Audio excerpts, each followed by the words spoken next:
లేవియాకాండము 13వ అధ్యాయము.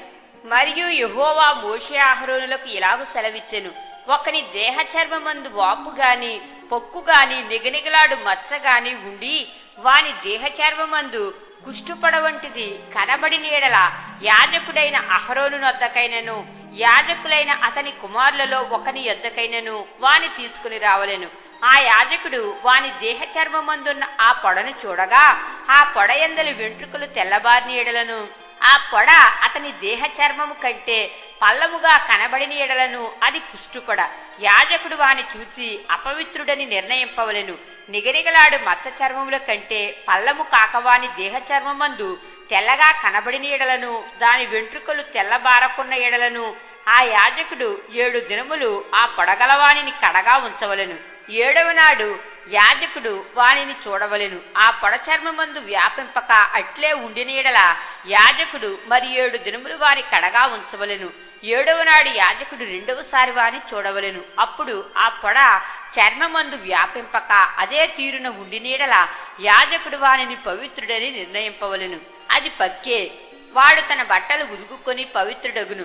అయితే వాడు తన శుద్ధి విషయము యాజకునికి కనబడిన తరువాత ఆ పక్కు చర్మమందు విస్తారముగా వ్యాపించినలా వాడు రెండవసారి యాజకునికి కనబడవలెను. అప్పుడు ఆ పక్కు చర్మమందు వ్యాపించినలా యాజకుడు వాడు అపవిత్రుడని నిర్ణయింపవలెను.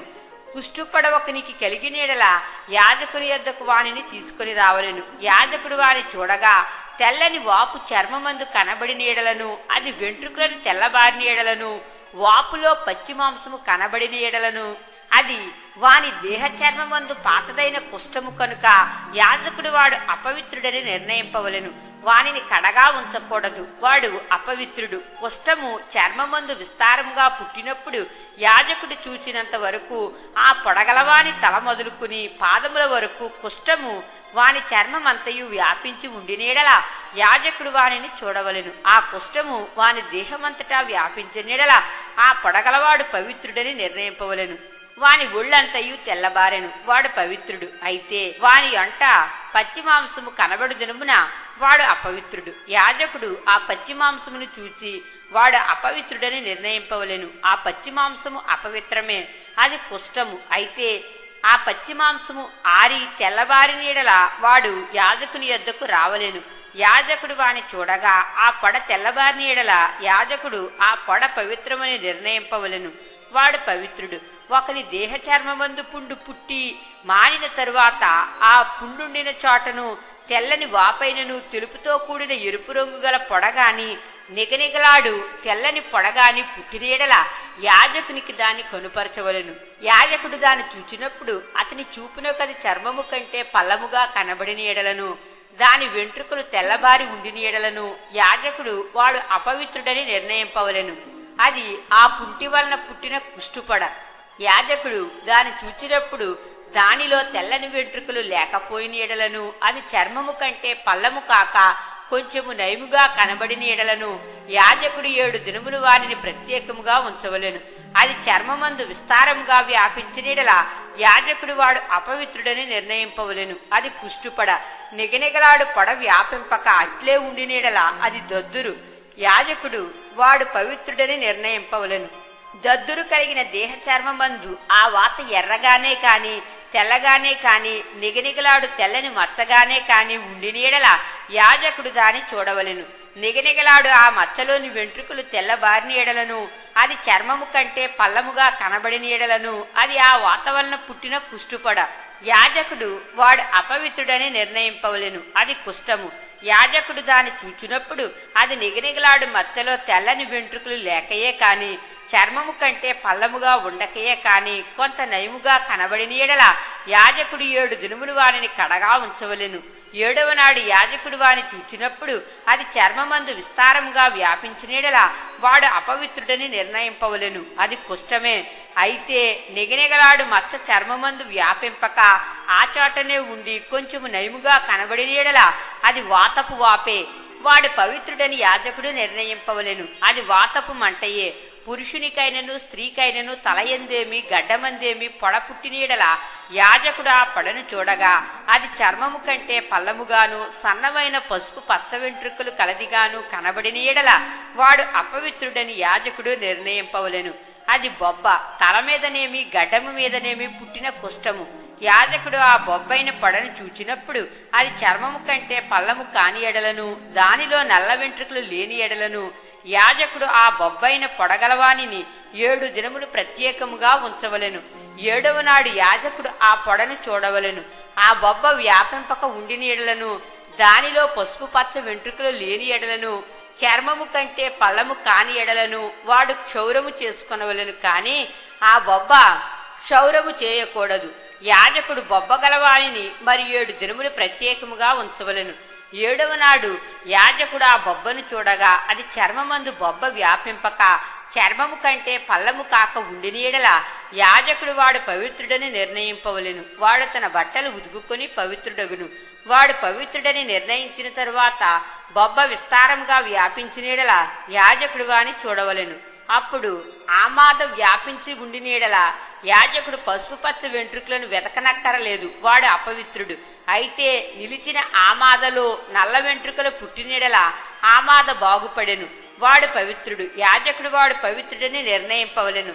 మరియు పురుషుని దేహ చర్మమందేమి స్త్రీ దేహపు చర్మమందేమి నిగనిగలాడు మచ్చలు అనగా నిగనిగలాడు తెల్లని మచ్చలు పుట్టినీడల యాజకుడు వారిని చూడవలెను. వారి దేహ చర్మమందు నిగనిగలాడు మచ్చలు వాడి ఉండినీడల అది చర్మమందు పుట్టిన ఒక పొక్కు, వాడు పవిత్రుడు.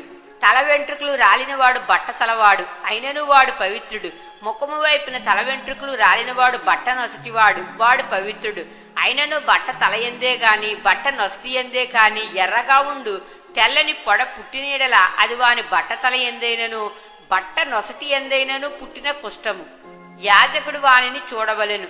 కుష్టము దేహ చర్మమందు కనబడినట్లు ఆ పొడవాపు చూపునకు వాని బట్ట తల ఎందైనను వాని బట్ట నొసటి ఎందైనను ఎర్రగా ఉండు తెల్లని పొడయైనీడల వాడు కుష్ఠురోగి, వాడు అపవిత్రుడు. యాజకుడు వాడు బొత్తిగా అపవిత్రుడని నిర్ణయింపవలెను. వాని కుష్టము వాని తలలో ఉన్నది. ఆ పొడగల కుష్ఠురోగి వస్త్రములను చింపివేయవలెను. వాడు తల విరియబోసుకొనవలెను. వాడు తన పై పెదవుని కప్పుకొని అపవిత్రుడను అపవిత్రుడను అని బిగ్గరగా పలుకవలెను.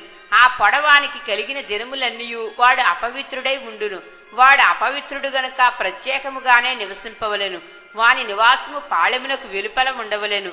మరియు కుష్ఠుపడ వస్త్రమందు కనబడినప్పుడు అది గొర్రె వెంట్రుకల బట్ట ఎందేమి నారబట్ట ఎందేమి నారతోనే కాని వెంట్రుకలతోనే కాని నేసిన పొడుగునందేమి పేక ఎందేమి తోలునందేమి తోలుతో చేయబడి ఏ యొక్క వస్తువునందేమి పుట్టి ఆ పొడ ఆ బట్ట ఎందేమి ఆ తోలునందేమి ఆ పేక ఎందేమి తోలుతో చేయబడిన వస్తువునందేమి పచ్చదాళుగానే కాని ఎర్రదాళుగానే కాని కనబడిన ఎడల అది కుష్ఠుపడ. యాజకునికి దాని కొనుపరచవలెను. యాజకుడు ఆ పొడను చూచి పొడగల వాటిని 7 దినములు ప్రత్యేకముగా ఉంచవలెను. 7వ నాడు అతడు ఆ పొడను చూడవలెను. అప్పుడు ఆ వస్త్రమందు అనగా పొడుగునందే కాని పేకయందే కాని తోలునందే కాని తోలుతో చేసిన వస్తువునందే కాని ఆ పొడ వ్యాపించినీడల అది కొరుకుడు కుష్టము, అది అపవిత్రము.